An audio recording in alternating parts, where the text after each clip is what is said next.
BPSC में जो जितने भी इतिहास के क्वेश्चन अभी आपने देखे हैं उनके अंदर का वेरी वेरी इंपॉर्टेंट क्वेश्चन है, जो कि आपके 2020 से 24 तक के जितने भी एग्जाम हुए दोस्त, वो सारे क्वेश्चन आपके हैं। ये सारे क्वेश्चन आपके एनसीईआरटी बेस्ड है, जैसे मैंने आपको साइंस के करवाए हैं मेरे भाई। इन्हीं के बीच 1945 के बाद जब वर्ल्ड वॉर नहीं रुक पाया तो यहाँ पे बनाया गया था यूएनओ। क्या बनाया गया था? यूएनओ अंतरराष्ट्रीय संगठन है, यूनाइटेड नेशन ऑर्गेनाइजेशन, जो कि आपको 1945 में बनाया गया था, जो कि आपका ये 24 अक्टूबर का डेट था। अब भारत इसके अंदर में 30 अक्टूबर को साइन किया था और इसके अंदर 5 परमानेंट मेंबर है, जिसका आपको बताऊं कि ब्रिटेन है, ये फ्रांस है, अमेरिका है, चाइना है। और साथियों, तो कैसे आप लोग? उम्मीद करता हूं आप लोग बहुत बेहतर होंगे। आप लोग का एक बार फिर से बिहार शिक्षा चैनल पे आपका स्वागत है। जैसे आप लोग को बताया कि बीपीएससी 3.0 का जो आपके पास बहुत ही कम समय है, उसके लिए जो मोस्ट इंपॉर्टेंट क्वेश्चंस बन सकते हैं, एक्चुअली कह सकते हो कि साइंस का अब प्लस में मॉडर्न हिस्ट्री का सबसे ज्यादा क्वेश्चन पूछे जाएंगे। मेरे भाई आप लोग से एक ही रिक्वेस्ट है, अगर आप बीपीएससी 3.0 के अंदर में अपना सिलेक्शन चाहते हो तो इसी टाइप के कंटेंट को आपको कंज्यूम करना पड़ेगा। दैट मींस कि आपको यूज करना पड़ेगा, क्योंकि आपको पता है कि 19 से लेके 22 तक आपके एग्जाम है, आप सबको अच्छे से पता होगा। लेकिन आप लोग को एक पॉइंट और पता होना चाहिए कि एग्जामिनर क्वेश्चन किस तरीके का पूछता है। इससे पहले आपको मैंने प्लेलिस्ट के अंदर में जितने भी क्वेश्चंस आज तक बीपीएससी ने पूछे हैं एक्सलेंट लेवल पे, वो आपको मैंने अवेलेबल करवा दिया। जाके प्लेलिस्ट के अंदर में चेकआउट कर सकते हो वीडियो सेक्शन में। मेरे भाई एक पॉइंट और याद रखना, अगर आपका एग्जाम 19 को है या यहाँ पे 20 को है या 21 को है या 22 को है, जिस दिन भी है, वहां से अगर इस क्लास से हिस्ट्री में कम से कम 3 क्वेश्चंस आपको आ जाएंगे। अगर इसके 3 क्वेश्चन नहीं भी आते हैं तो आपको पूरा कंसेप्ट पे आप ऑप्शन को एलिमिनेट कर सकते हो। तो इस वीडियो को अंत तक जरूर देखना, आपके बीपीएससी के अंदर में एक लेवल पता चलेगा, क्योंकि ये सारे एग्जामिनर्स वो क्वेश्चन सेट किए हुए हैं जो पिछले साल बीपीएससी में आए हुए हैं, जो कि आप यहां पे देख रहे हो 2020 से 24 तक, मतलब जितने भी री एग्जाम्स तक हुए सबके क्वेश्चंस इसमें हैं, ये बंचेस में है। तो आप सभी का भाई बहुत तहे दिल से स्वागत है। बस आप लोग को करना क्या है, बस सब्सक्राइब कर लेना, क्योंकि आपके पास भाई जितने भी एग्जाम आने वाले हैं उनमें सिलेक्शन आपका पक्का है, बट आपको रिवीजन करना पड़ेगा। हमारे लिए सबसे पहला क्वेश्चन है और वेरी वेरी इंपॉर्टेंट क्वेश्चन समझना, ये पेपर के बीपीएससी के ये एग्जाम में आए हुए क्वेश्चन है। ग्लिम्पस ऑफ द वर्ल्ड हिस्ट्री के रचयिता कौन है? ये आपके बुक्स हैं। क्या है भाई? बुक्स है। ऐसे पंडित जवाहरलाल नेहरू ने सबसे पहले लिखा था। द डिस्कवरी ऑफ इंडिया भी पंडित जवाहरलाल नेहरू ने लिखा था। एसएससी में ये सवाल पूछा गया था। तो मेरे भाई एक पॉइंट याद रखना, और आप जानते जवाहरलाल नेहरू जी थे, ये हमारे first prime minister of India थे और 1964 तक इनका शासनकाल तक रहा था। ये पॉइंट आपको पता होना चाहिए, समझे दोस्त? तो ये पहला क्वेश्चन और very very important most important question है। आपको इस तरीके का बुक आ जाएगा। अब मान लो कुछ दूसरा भी ऑप्शन है तो वहां से ऑप्शन एलिमिनेट कर सकते हो, ध्यान से सुनना। नेक्स्ट क्वेश्चन इससे भी अच्छा है, क्योंकि आपको पता होना चाहिए कि हमारे देश पे ब्रिटिश ने राज किया था और ब्रिटिश के रिस्पेक्ट में मॉडर्न हिस्ट्री से बहुत क्वेश्चंस बनते हैं। वो सारे क्वेश्चंस इसके अंदर में, बस आप wait and watch, complete session देख लो, बस आपका काम सेट हो जाएगा भाई, इतना पक्की बात है। बट अब आगे देखते हैं क्वेश्चन। कह रहा है यहाँ पे 20 फरवरी 1947 को किस ब्रिटिश प्रधानमंत्री ने यहाँ पे कॉमन सभा में भारत को स्वतंत्रता देने की घोषणा की थी? ये था आपका क्लाइमेट एटली। क्या था भाई यहाँ पे? ये क्लाइमेट एटली। तो एक पॉइंट याद रखना, जब भारत की आजादी की घोषणा की जा रही थी उस टाइम ब्रिटेन का प्रधानमंत्री कौन था? तो क्लाइमेट एटली था। तो एक पॉइंट आपको यहाँ से क्वेश्चन बन सकता है, मॉडर्न हिस्ट्री में घुमा फिरा क्वेश्चन बन सकता है कि अगर ऐसे मान लो इस तरीके से क्वेश्चन नहीं आता है तो क्वेश्चन क्या पूछ सकता है? जब भारत को आज़ादी देने की बात की जा रही थी या प्रस्तावना रखा था, उस टाइम ब्रिटेन का पीएम कौन था? तो आप क्लाइमेट एटली टिक करके आना और आपका ये पक्का सही होगा। ये आपके बीपीएससी के, ये बीपीएससी जो भी आपके ये टीचिंग वाले में ही कोई 2000, ये अभी जो रिसेंटली 23 में एग्जाम हुआ था उसी के पेपर है। ठीक भाई, यहाँ पे टाइपर्स ने टाइप नहीं करवाया, बट कोई बात नहीं, आपको समझ आना चाहिए, ये आपके प्रीवियस पेपर है, समझे दोस्त? उसके बाद अगेन 1905 में आप सबको पता होना चाहिए, 1905 बंगाल विभाजन। इस बार बीपीएससी ने, जो इससे पहले दिसंबर में एग्जाम हुआ था टीचर वाला, ये 3.0 का, जिसका एग्जाम अभी है आपका, उसके अंदर भी ये क्वेश्चन पूछा गया है, समझे दोस्त? ये 1905 ईस्वी में बंगाल के विभाजन किसके द्वारा किया गया था? ये था लॉर्ड कर्जन। कौन था भाई? Lord Curzon. ये उस टाइम वाइसरॉय था। कौन था भाई? वाइसरॉय था लॉर्ड कर्जन, जब बंगाल का विभाजन हुआ था। तो एक पॉइंट याद रखना, ये वर्ष मतलब कि वाइसरॉय कौन हुआ करते थे? वाइसरॉय जैसे अभी प्रेजेंट में हमारे देश के प्रेसिडेंट हुआ करते हैं, इसी तरीके से उस टाइम क्या हुआ करते थे? जैसे आप हमारे देश के अभी प्रेसिडेंट है, उस टाइम वायसरॉय हुआ करते थे। समझे दोस्त। अगेन मोस्ट इंपॉर्टेंट क्वेश्चन है, भारतीय राष्ट्रीय आंदोलन के दौरान राष्ट्रीय राजनीति का शांति काल किस अवधि को कहा जाता है? जब भारत की आज़ादी चल रही थी, आपको पता होना चाहिए, जब भारत यहाँ पे अपनी आज़ादी के लिए, ये जानते हो 1947 में कंप्लीट हो गया था, लेकिन 1930 में ही हमने अनाउंसमेंट कर दिया था कि भाई हमें आज़ादी मिल जाएगी, हमारा संविधान बन जाएगा। बट संविधान बनने में आपको पता है यहाँ पे कंप्लीट 26 जनवरी मतलब कि लागू होते हुए 1950 हो गया, तो कोई दिक्कत वाली बात नहीं थी। लेकिन हमारा संविधान जो था 26 नवंबर को बन के कंप्लीट हो गया था 1949 को, लेकिन हमने लागू कब किया था? 26 जनवरी को किया था, क्योंकि पंडित जवाहरलाल नेहरू ने 26 जनवरी 1930 को ही लाहौर के सेशन में, लाहौर अधिवेशन में बोला था कि हम अपने देश को आज़ाद कर लेंगे। बट अनफॉर्चुनेट थोड़ा सा समय लग गया, 17 साल का समय लग गया अपने देश को आज़ाद करने में। बट इसीलिए याद रखना, पहले आपने भारत के अंदर में आज़ादी का पहला डे कब सेलिब्रेट किया गया था? 1930 में। ये पॉइंट आपको पता होना चाहिए। तो इसीलिए मेरे भाई ये इंपॉर्टेंट क्वेश्चन बनता है, जो भारतीय राष्ट्रीय आंदोलन के दौरान, जब भारत के राष्ट्रीय आंदोलन हो रहे थे, तो राजनीतिक की शांति काल किस अवधि को कहा गया था? ये आपके प्रथम विश्व युद्ध को कहा गया, क्योंकि प्रथम विश्व युद्ध 1914 से लेकर 1918 के बीच में हुआ था, और सेकेंड वर्ल्ड वॉर हुआ था जो 1939 से 1945 के बीच में हुआ था। और इन्हीं के बीच 1945 के बाद जब वर्ल्ड वॉर नहीं रुक पाया, तो यहाँ पे बनाया गया था यूएनओ। क्या बनाया गया था? यूएनओ अंतर्राष्ट्रीय संगठन है, यूनाइटेड नेशन ऑर्गेनाइजेशन, जो कि आपको 1945 में बनाया गया था, जो कि आपका ये 24 अक्टूबर का डेट था।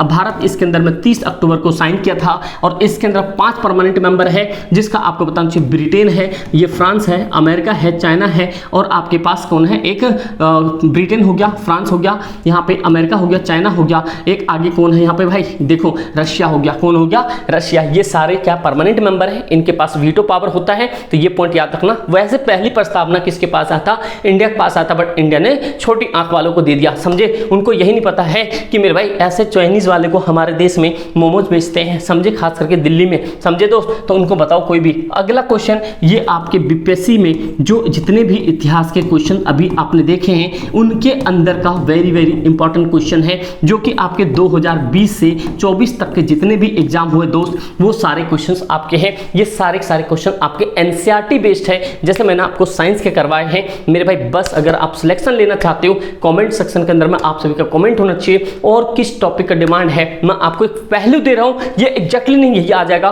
क्या तो क्वेश्चंस आपके सेम पैटर्न भी रिपीट हो सकता है। समझे दोस्त। नए हो तो सब्सक्राइब जरूर करना, एक लाइक करके मोटिवेशन बढ़ाना, बस आपका यही काम होगा। आगे हमारा काम होगा कंटेंट डिलीवर करना। दोस्त नेक्स्ट क्वेश्चन आपके सामने, 1916 लखनऊ पैक्ट किस के बीच हुआ था? आपको पता होना चाहिए 1916 में ये लखनऊ पैक्ट है। अब मोस्ट इंपॉर्टेंट क्वेश्चन है मेरे भाई, ये एसएससी बीपीएससी सबके फेवरेट क्वेश्चन होते हैं, कांग्रेस तथा मुस्लिम लीग के बीच था। तो याद रखना, ये जो पूना पैक्ट मतलब कि लखनऊ पैक्ट था, लखनऊ पैक्ट मुस्लिम लीग और किसके बीच में था? ये आपके मुस्लिम लीग के बीच में था। समझे दोस्त। कह रहा हंटर समिति मतलब हंटर कमेटी की नियुक्ति किस घटना की जांच के लिए की गई थी? आपको पता होना चाहिए कि ये आपका जलियांवाला बाग हत्याकांड हो गया था, उसी की जो जांच करने के लिए क्या हुआ था? यहाँ पे हंटर समिति लाया गया था।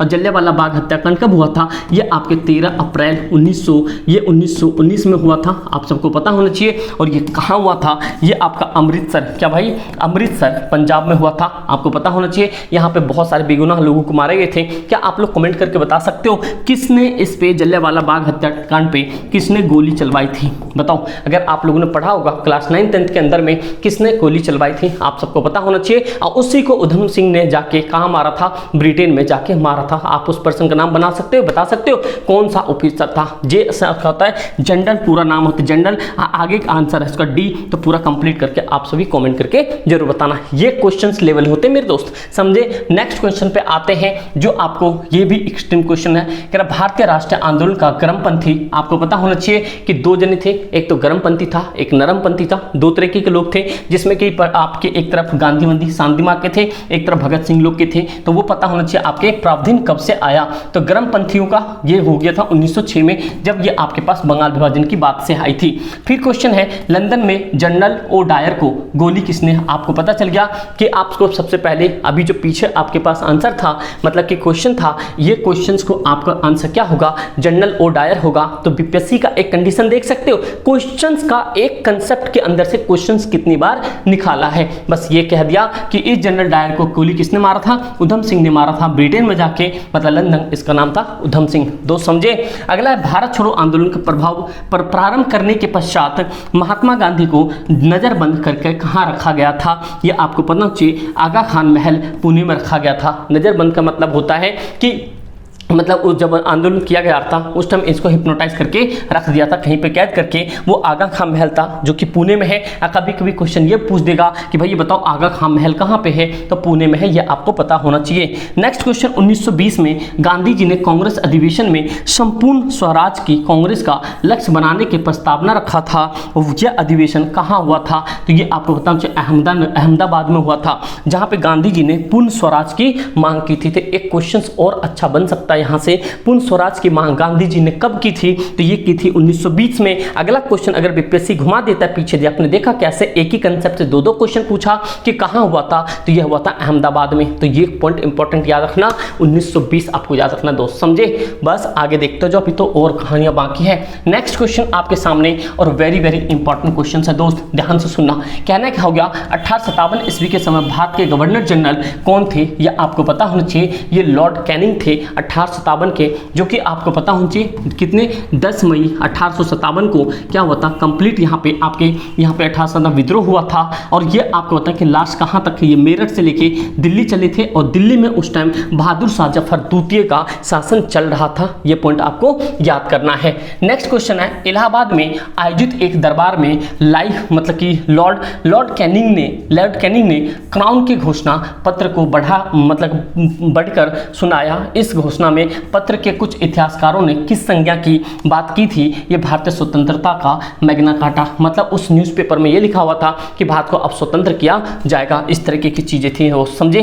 अगला, all India trade union Congress AITUC की स्थापना कब और कहां और किससे प्रथम अधिवेशन में अध्यक्षता की थी, तो ये 1920 में मुंबई में लाला लाजपत राय ने किया था। और आपको पता होना चाहिए लाला लाजपत राय के सर पे ही लाठी लगने के चक्कर में क्या हुआ था, ये आपके मौत हो गई थी। तो ये पॉइंट याद रखना, ये इंपॉर्टेंट है कि all India trade union Congress की स्थापना कब हुई थी, तो ये 1920 में हुई थी। कहाँ हुई थी, मुंबई में हुई थी, और लाला लाजपत राय इसके अध्यक्ष में थे, समझे दोस्त। नेक्स्ट क्वेश्चन आपके सामने है, भारत सरकार अधिनियम 1935। आपने देखा होगा कि चाहे आप SSC दे दो तो वहाँ पे 1000 बार ये क्वेश्चन पूछे गए होंगे। देखो, भारतीय सरकार अधिनियम 1935 को अनेक ब्रेकों पर वाली परंतु इंजन रहित मशीन की संज्ञा दी। ये आपने किसने दी, जवाहरलाल नेहरू ने। ये भी बीपीएससी में आपके आए हुए सवाल है दोस्त। क्वेश्चंस को थोड़ा ध्यान से पढ़ना, क्योंकि क्वेश्चंस आपको लगते हैं कि ये बाहर से क्वेश्चंस आपने आज तक नहीं पढ़ा है, आप भाई डिटेल में जाते ही कंसेप्ट ही नहीं पढ़ते हो कि एक्चुअल में कंसेप्ट क्या है, डिमांड क्या है, सिलेबस क्या है, तो नहीं आपको पता है तो उसके लिए वरी नहीं होना है। अपन इधर है, आपको सारी चीज डिलीवर कर दिया जाएगा। बस आपको करना क्या है, सब्सक्राइब करके नोटिफिकेशन बेल दबाना है और अपने एक दोस्त में इसको वीडियो को शेयर करना है, समझे दोस्त। नेक्स्ट क्वेश्चन चलते हैं, भारत के अंतिम वायसराय एवं स्वतंत्र भारत के प्रथम गवर्नर जनरल कौन थे, ये आपके लॉर्ड माउंटबेटन थे। तो यहाँ पे याद रखना, लेकिन स्वतंत्र भारत के कौन थे आपको पता होना चाहिए। ये देखो, ये आप कह रहे अंतिम वायसराय एवं स्वतंत्र भारत के गवर्नर जनरल, पहले किसके नाम से जाना जाते थे, वायसराय, और फिर बाद में क्या हुए, गवर्नर जनरल। कौन थे, लॉर्ड माउंटबेटन, ठीक है भाई। अगला है, देखो दादा भाई नौरोजी की बात कराएं, grand old man of the India के नाम से प्रसिद्ध दादा भाई नौरोजी कितनी बार कांग्रेस के अध्यक्ष में मतलब अध्यक्षता रहे हैं, ये आपको भाई 3 बार रहे। कितने भाई, 3 बार रहे। ये अगेन आपके 68 या 67 बीपीएससी में भी क्वेश्चन पूछा गया था। तो एक पॉइंट आपको पता चल गया कि हिस्ट्री के किस तरीके के क्वेश्चंस हैं। अगर आप सभी का डिमांड है, अगर आप लोग का भाई इस पे ज़्यादा से ज़्यादा लाइक और कमेंट्स हुए तो डेफिनेटली आपके लिए पार्ट 2 आएगा, और भाई बेहतर से बेहतर कंटेंट आपको दिया जाएगा, जो कि बीपीएससी में आप झंडा गाड़ दो